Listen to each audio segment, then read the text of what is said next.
Bismillahirrahmanirrahim. Alhamdulillahi Rabbil Alamin.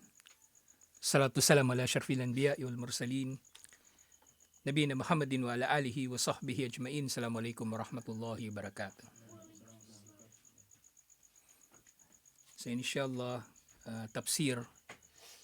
Kasi binalikan na natin yung mga subject talaga natin. So nandun pa rin tayo sa Suratul Infitar. At ito'y kabilang dun sa mga surah na sinabi ni Propeta Muhammad sallallahu alaihi wasallam na sino man ang gusto niya na makita ang mga kaganapan sa araw na paghuhukom, basahin niya ang surah na ito. Itong surah 2, Al-Infitar, Suratul Takwir, at yung Suratul Inshiqaq. So nandito na tayo sa bahagi ng mga mangyayari sa araw ng paghuhukom. So sunod-sunod dito ng mga aya. Yung may unang sinabi ni Allah, "Idha samaun fatarat", kapag ang langit daw ay nahati o nabasag, at iba't iba pang mga paglalarawan o kahulugan nito ng infatarat. Na dito sa infitar ng langit, so katulad na nababanggit sa tafsir, katulad doon sa sinasabi doon sa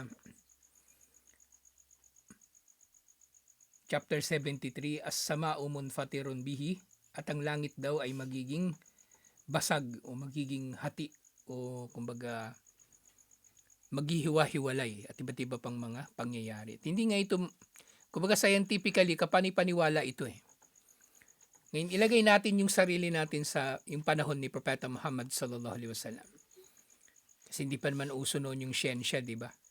Hindi nila alam yung tungkol sa gravity, hindi nila alam yung tungkol sa puwersa na umiiral sa mga planeta, sa mga bituin. Kaya inilarawan ito sa ganitong paraan.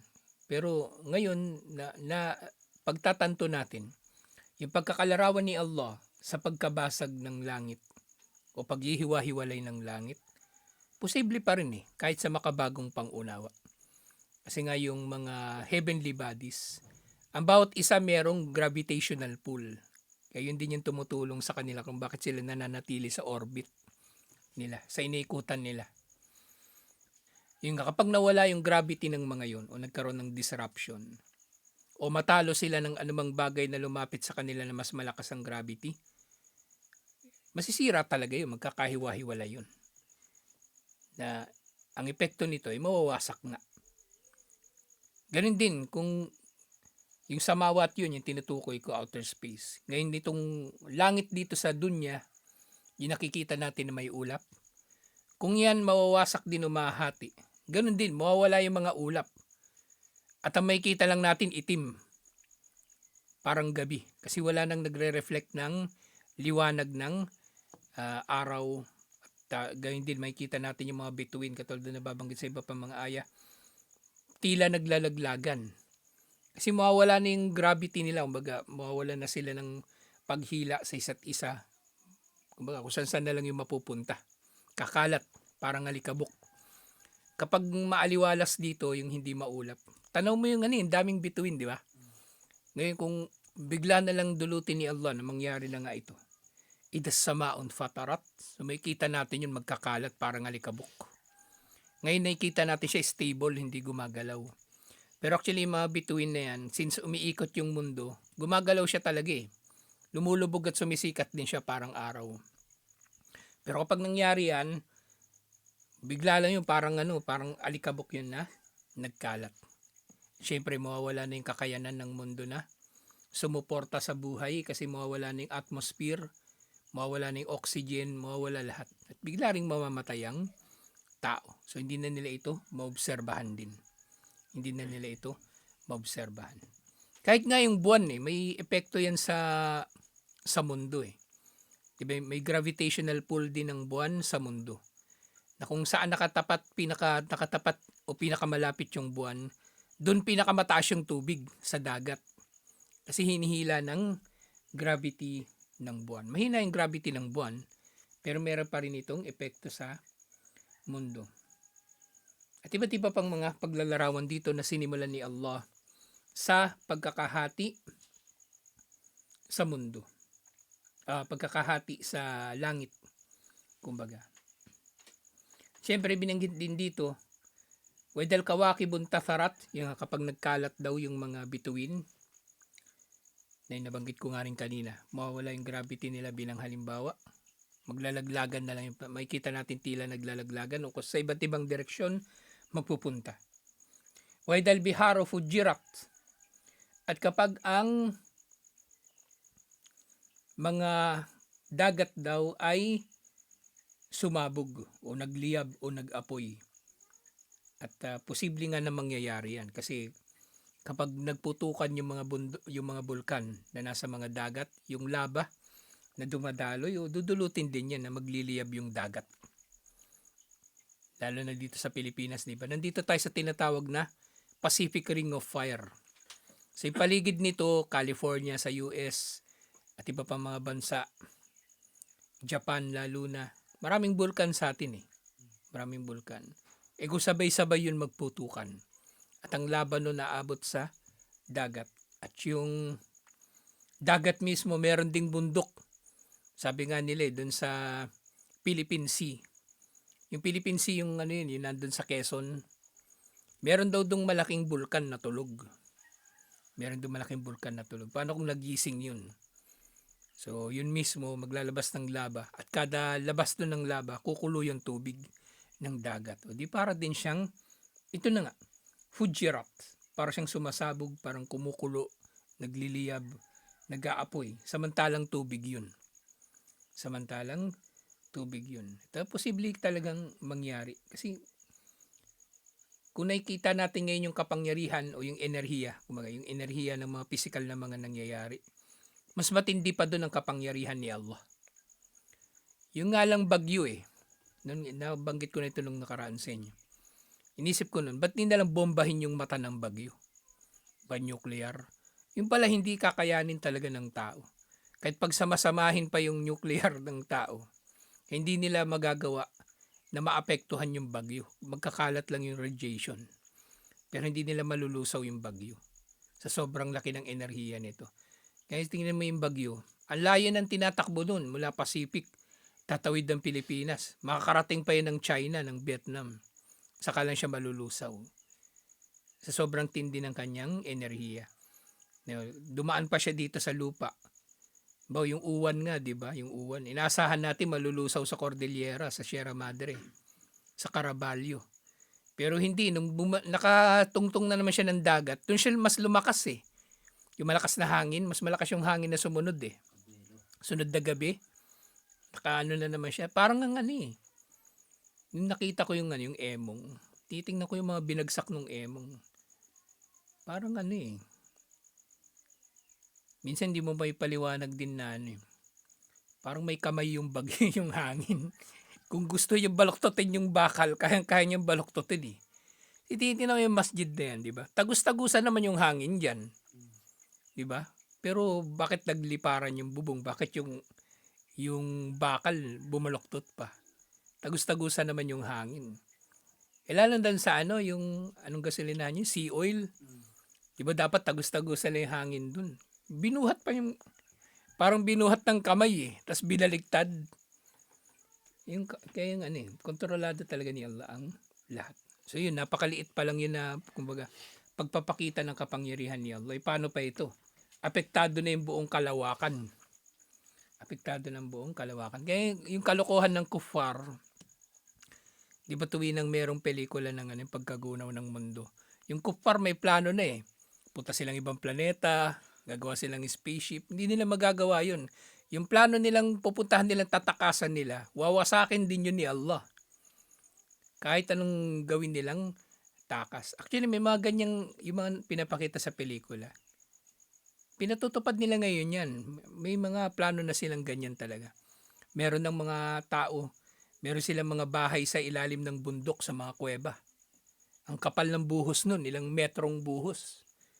Hindi talaga maapektuhan yun ng nuclear o ng lindol, ando sila sa ilalim.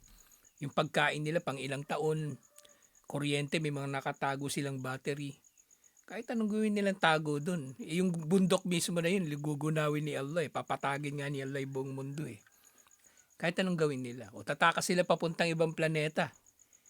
O pati ibang planeta na yun, gugunawin ni Allah. Wala silang pupuntahan. Nakakaawa minsan yung kufar na ang yayabang nila eh. Pero nakakaawa na nakakatawa na lang kung titingnan yung mga pinaggagawa nila. Yan, inga, sumunod na nabanggit, Waidal Kuburo Ba'othirat, binalikan lang natin mga naunang mga aya. Kapag ang mga libingan daw, sa panahon na ito, ang mga libingan daw ay bubuksan. Bubuksan. Na dito, babangon na yung mga namatay at bubuhaying muli. At kapag nangyari na ngayon, ito nang simula ng araw ng paghuhukom. Ito nang simula ng araw ng paghuhukom. Alimat nafsum makaddamat wa akharat. Malalaman ng tao kung ano ang kanyang ginawa at hindi ginawa. So maganda yung pagkakasabi dito ni Allah. Kasi pagmumuni-munihan natin dito.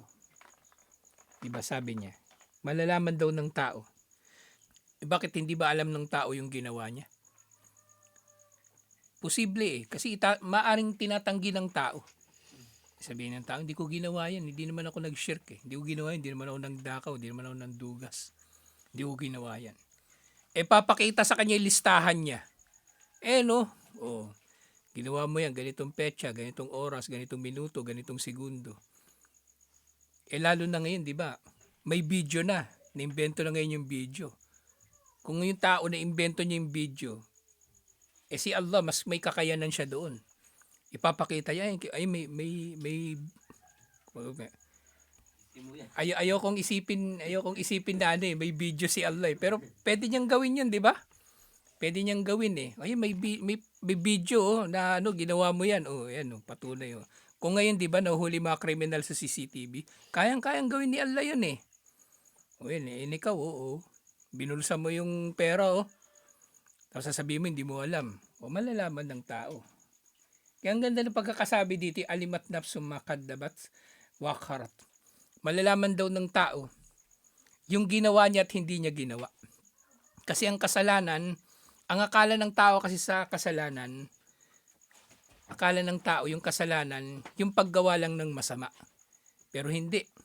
May tuturing din na kasalanan yung hindi mo paggawa ng mabuti. Lalong-lalo na yung mga wajib. Kasalanan din. Ang kasalanan hindi lang yung paggawa ng masama. Kasalanan din ang hindi paggawa ng mga obligadong mabubuting gawain. Kaya ganito yung pagkakasabi ni Allah. Malalaman ng tao ang kanyang ginawa at ang kanyang hindi ginawa. Malalaman ng tao ang ginawa niya at hindi niya ginawa. So yung ginawa niyang kasamaan, malalaman niya. May parusa. Yung ginawa niya mabuti, malalaman din niya, may gantimpala. O yung hindi niya ginawang mabuti, di pareho lang, merong parusa kung obligado man yun na gawain. Ngayon kung mabuti na hindi niya ginawa, malalaman din niya kasi pagsisisihan niya yun eh. Kaya di ba isa sa mga pangalan ng araw ng paghuhukom, naalala nyo? Yawmul Hasra. Yung hasra, pagsisisi. Magsisisi yung tao sa araw ng paghuhukom. Ba't niya ginawa yung masama na yun? O ba't hindi niya ginawa yung mabuti na yun? Pagsisisihan ng tao. Pagsisisihan ng tao, hindi siya nagsasala ng sunna. Pagsisisihan ng tao, hindi siya nagbabasa ng Quran. Pagsisisihan ng tao, hindi siya nag-aral at iba't iba pang bagay. Yung kabilang nga sa magiging pasakit sa tao sa araw ng paghuhukom o sa impyerno mismo, iba pa mga parusa doon. Hindi lang yung mararamdaman, mararanasan ng kanyang katawan.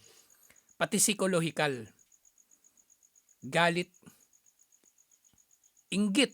Sigurado yan, maiinggit yung mga nasa impyerno sa mga nasa paraiso. Kahapon pinapakinggan ko yung Suratul A'raf. Kasi nababanggit din yung yung bibigyan ni Allah ng pagkakataon yung mga nasa paraiso at impyerno na mag-usap.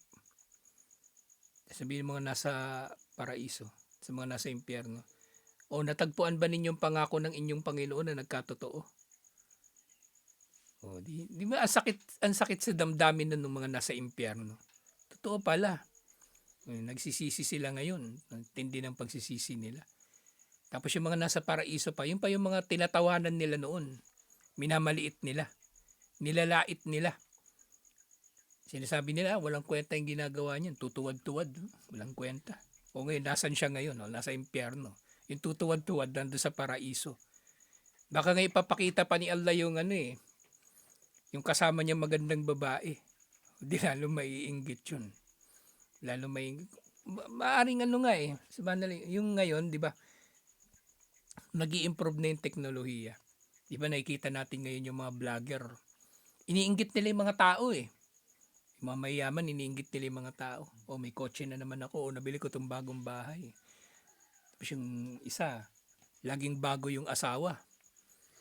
Parang si Derek Ramsey. Laging may bagong asawa. Halos kada 2 taon, bago yung asawa. Naiinggit yung mga tao ngayon lalo na pag sa paraiso at impyerno. Ang tinding mararamdaman na inggit ng mga nasa impyerno. Tapos yung mga nasa impyerno, sa tindi nung sakit na nararamdaman nila, marami naman silang pwedeng hilingin Pero narinig ko doon sa Suratul A'raf, ihiling lang sila ng tubig.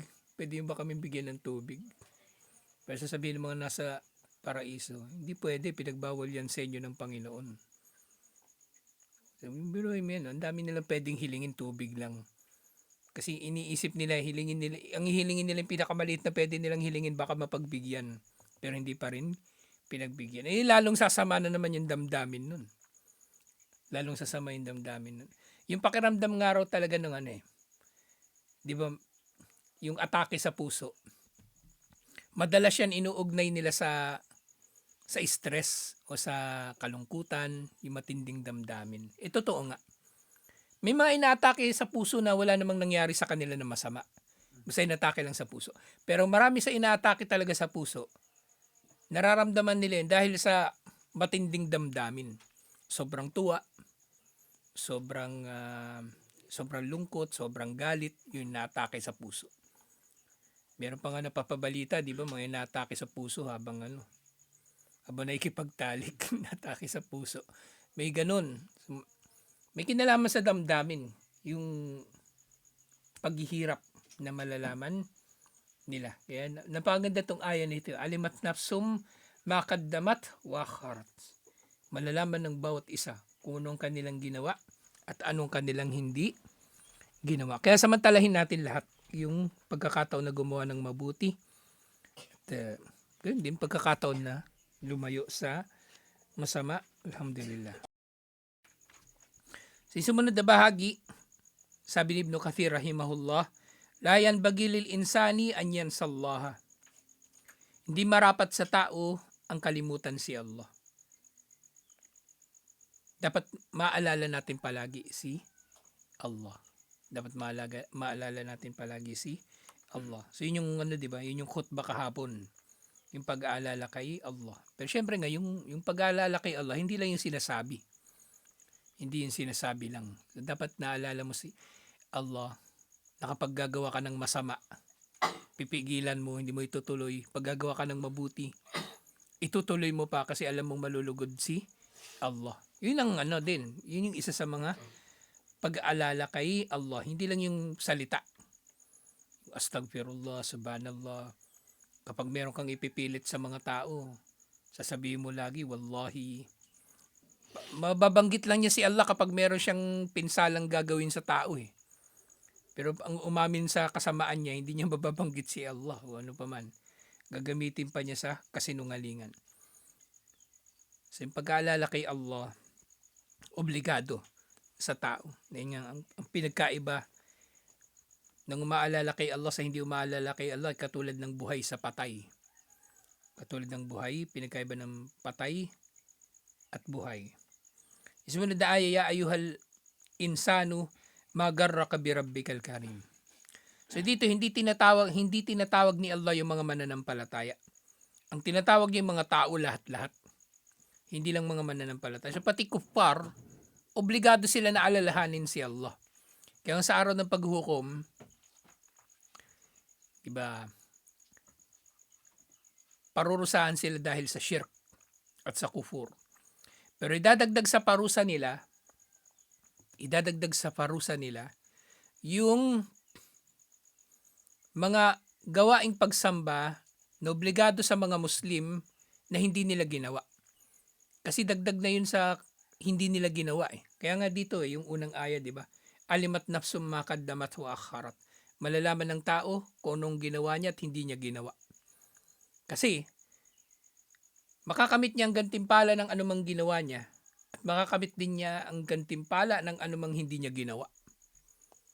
So lahat yun, yung sala na hindi niya ginawa, fasting na hindi niya ginawa, zakat na hindi niya binayaran, hajj na hindi niya ginawa, lahat yun ay ipapatong sa kanya bilang parusa. Kaya napakatindi uh, ng, ng kasamaan niya. May naalala kong bigla na aya.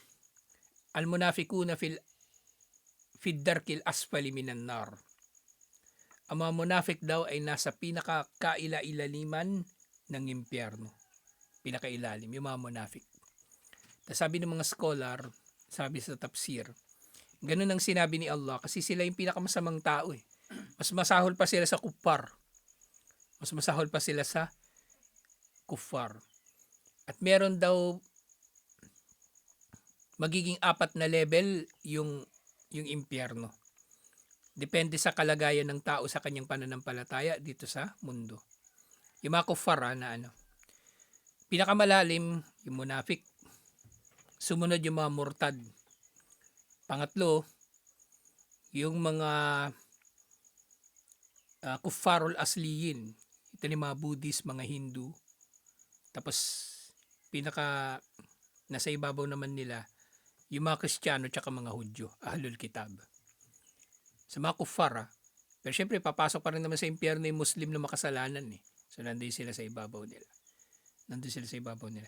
Hindi natin alam si Abu Talib kung nasan ba siya dito. Pero yun nga, yung nababanggit sa mga hadith, yung parusa sa kanya, yung apoy nasa talampakan niya lang. Nasa talampakan niya. Pero kukulo pa rin yung kanyang utak. Iisipin nyo na yun, di ba? Si Abu Talib ganun, paano pa yung munafik? Nandun sa kaila-ilaliman. Hindi nandun yung pinakamatinding init. Kaya yung munafik, matindi yung pinsala niya dito sa mundo. Kaya matindi rin yung magiging parusa sa kanya ni Allah. Matindi yung magiging parusa sa kanya ni Allah. Kaya iniisip ko ngayon kalagayan natin ngayon eh. Isa lang ang ibig sabihin yan eh. O dalawa pala. Dalawa lang ang ibig sabihin yan eh. Napakasama natin, kaya ganun niya tayo tratuhin. O napakasama talaga niya, kaya ganun siya magtrato sa iba. Tayo alam natin, napakasama niya. Pero para doon sa mga asungot niya, mga alipores niya, mga tropa-tropa, mga nakipagbungis-ngisan sa kanya. Siguro konklusyon nila, napakasama natin, karapat dapat lang tayo sa pinagdaraanan natin ngayon. Bahala lang sila dun sa kanilang mga kagaguhan. Bubuhayin sila ni Allah kasama yan. Magsama-sama sila. Kung makulong yan, di sumama sila. Wala talaga yan. Pinagtiyagaan ko lang yan. Kala ko magbabago eh. Hindi naman pala nagbago. So yung tao, hindi dapat makalimot kay Allah. Wahada tahdidun. La kamayat yatawahhamuhu ba'dan nas min annahu irsyadun ilal jawab. So dito yung sinasabi ito ni Allah. So ito ay kumbaga babala ni Allah sa mga tao. At hindi ito tanong ni Allah. Kasi di ba sabi, ya ayyuhal insano magarraka bi rabbikal karim. O tao, anong nagdulot sa iyo na kumbaga anong nagligaw sa iyo? Palayo mula sa iyong Panginoon na mapagbigay. Bakit hindi ka nagpapasalamat sa iyong Panginoon? So hindi daw ito tanong. Hindi ito tanong. Kundi ito ay babala ni Allah. Parang sa tao din, di ba? O meron nagkasala. O sasabihin ng otoridad, ba't mo ginawa yan? Hindi natin kailangan ng sagot sa kanya. Ang ibig nating sabihin, hindi mo dapat ginawa yan. Dahil sa ginawa mo, mapaparusahan ka. So ito ay babala na malinaw. Nakatulad halimbawa do sa kasabihan, hatta yakulu kailuhum garrahu karama. Balil ma'na fi hadhihi al-aya ma garraka ya ibn Adam bi rabbika al-karim ay al-azim hatta aqdamta ala ma'siyatihi wa qabaltahu bima la yaliku. So nga, akala ng interpretasyon ng iba dito sa ganito mga pananalita, tanong, pero hindi ito tanong. Hindi ito tanong na kumbaga isipin ng tao o isasagot ng tao anong nagdulot sa iyo na maligaw ka palayo sa iyong Panginoon. Nasasabihin nila si Allah mismo yung nagligaw sa akin eh. So hindi ganun. Hindi nila pwede kakatwiran yun. Bagus ang kahulugan nito, ano ang naglinlang sa iyo palayo mula sa iyong Panginoon na mapagbigay. Na ikaw ay sumuway sa Kanya at gumawa ka ng mga bagay-bagay na hindi mo dapat ginagawa kay Allah. Yung kufur, yung shirk, yung pagsuway at iba't iba pang mga bagay. Kama ja'a fil hadith, halimbawa binabanggit to sa hadith. Yaqulullahu ta'ala yawmal qiyamah, sasabihin ni Allah sa araw ng paghuhukom. Di ba nagulat nito? Niulat ito doon sa Tuhfatul Ashraf. Hindi binanggit kung ano yung hatol doon sa sanad nito. Binanggit lang ko sino yung nag-ulat.